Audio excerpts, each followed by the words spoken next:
title of our presentation today is The Road to the Destruction of the All Progressive Congress in Kwara State. Gentlemen of the press, we had it as a rumor until we came face to face with the Secretary of the National Caretaker Committee of the APC, distinguished Senator John Akpenu Dohen, on the 12th day of January 2021.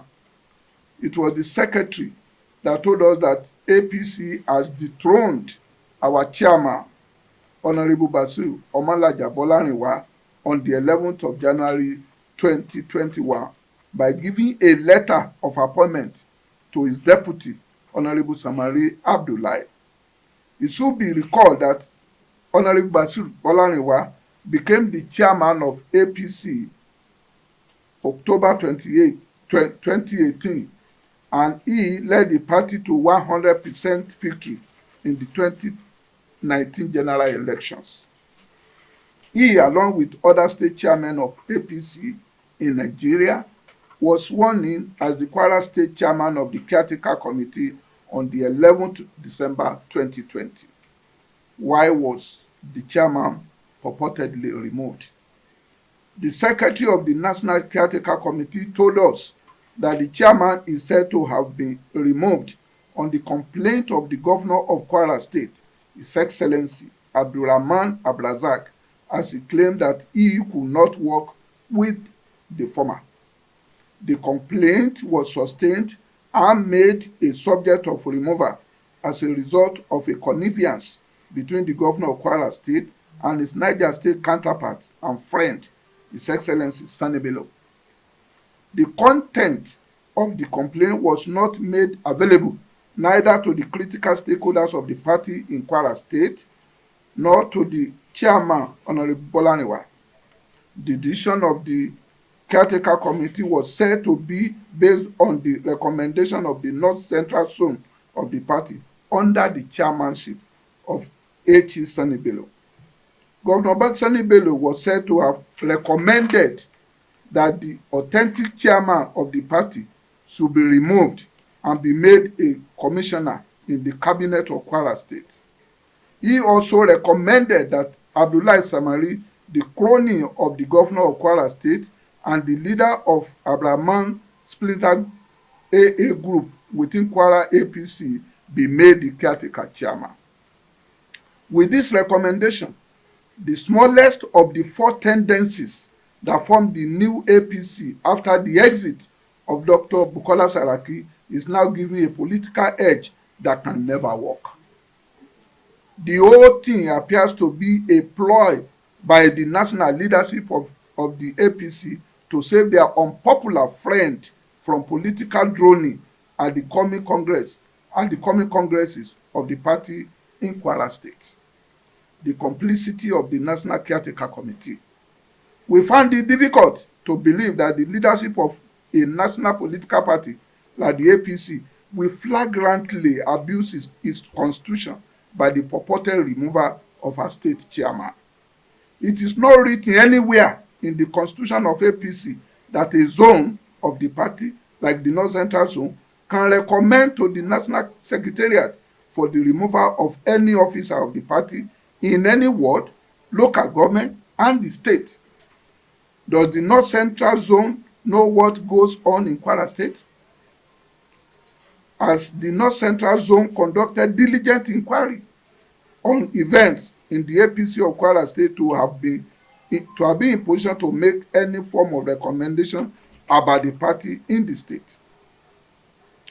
If the governor decided in solidarity with one another to abuse the constitution, it is our belief that the body that has the duty to uphold the sanctity of our constitution should be the national executive of the party. And really, this is an executive whose leadership has been visited by the Kwara State stakeholders of the party in October 2020. The chairman of the National Caretaker Committee, on the occasion of that visit, undertook to convene the meeting of both sides to to the crisis with a view for an amicable reconciliation. Until the time of the illegal and unacceptable removal of our state chairman of the party, the national caretaker chairman never convened any reconciliatory meeting. Yet, reconciliation is the cardinal assignment given to the National Caretaker Committee on its inauguration. But the same chairman has now jumped into the arena to remove the state chairman to protect the hollow interests of his colleagues, of his colleague called Governor of Kwara State, which direction is the party going in Nigeria and specifically in Kwara State. A logical recommendation. The only reason adduced by H.E. Sani Bello committee for the purported removal of our state chairman of the party is the inability of the governor to work with the chairman, who in fact cleared the way for him when it was even obvious that he did not win the primary election to qualify him as the gubernatorial candidate of the party in 2018. A person that the governor cannot work with is now recommended by Governor Bello to be made a commissioner by the governor of Kwara State in a government where commissioners are mere errand boys. Where therefore is the logic of this recommendation? Yet the leadership of the party acted on this illogical recommendation without the required consultations. Democracy, where are you?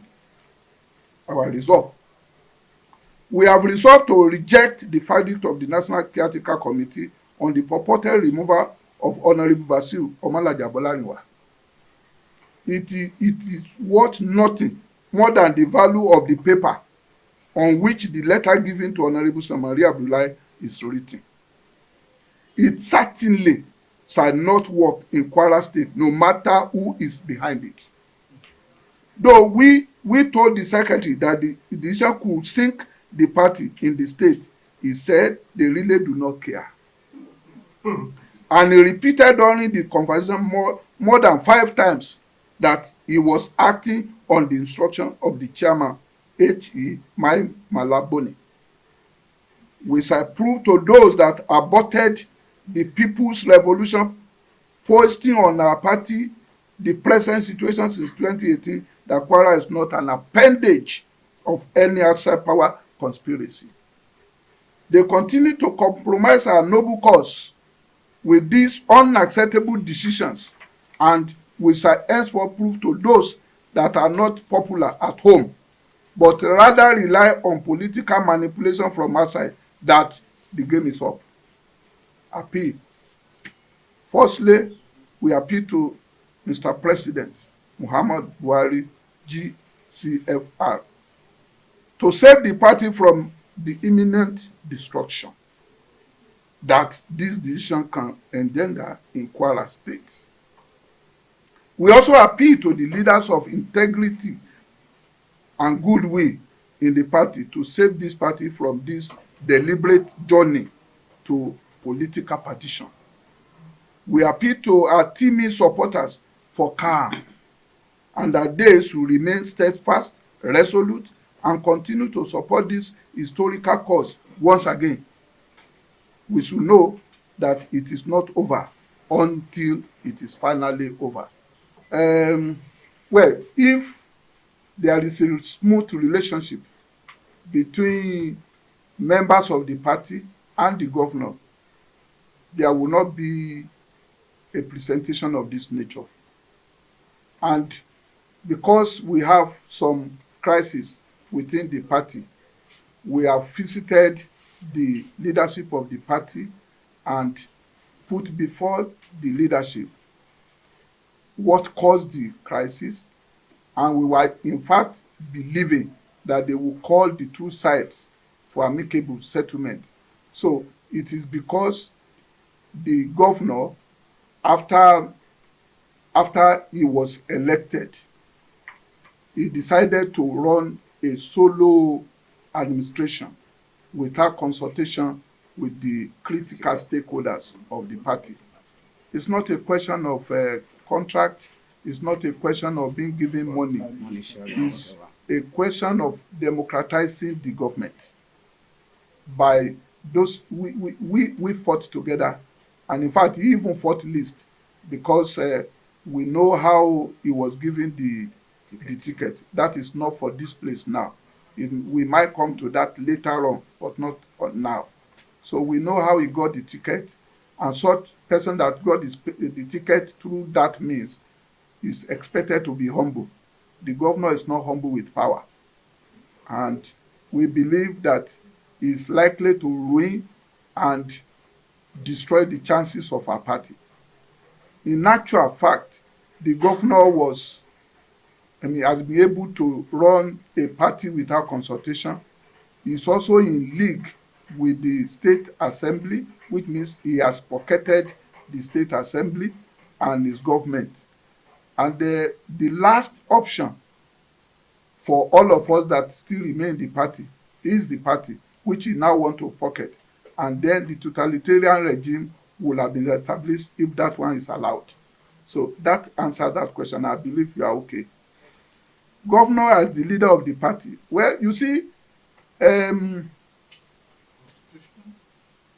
when you say governor is the leader of the party, number one is a misnomer.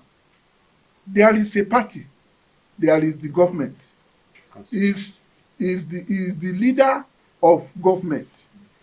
It's a misnomer to as well be the leader of the party, and it is not written in any place in our constitution that the governor is the leader of the party.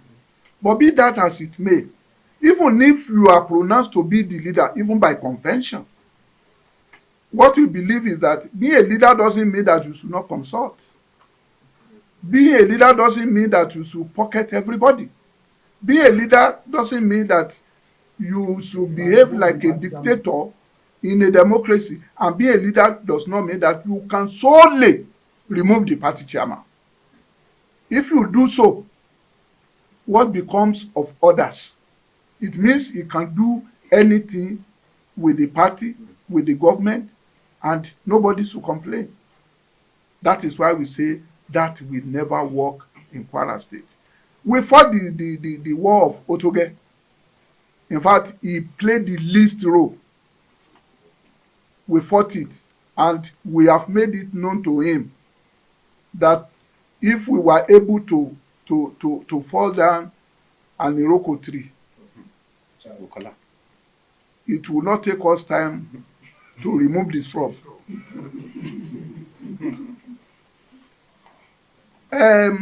Did we see him before embarking on this? Yes, severally. In fact, I as a person and many others here had some private meetings with him and told him what can bring peace and development to Kwara State through our party. The elders also constituted a committee to go and advise him. And regrettably, he's a man who will want to do things in his own way.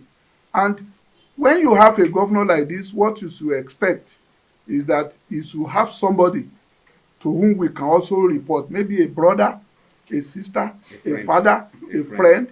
He has none. And therefore, when we ran to the wall, we came up to this place to see the national leadership on the crisis in Kwara. We have explored all possibilities for peace in Kwara State.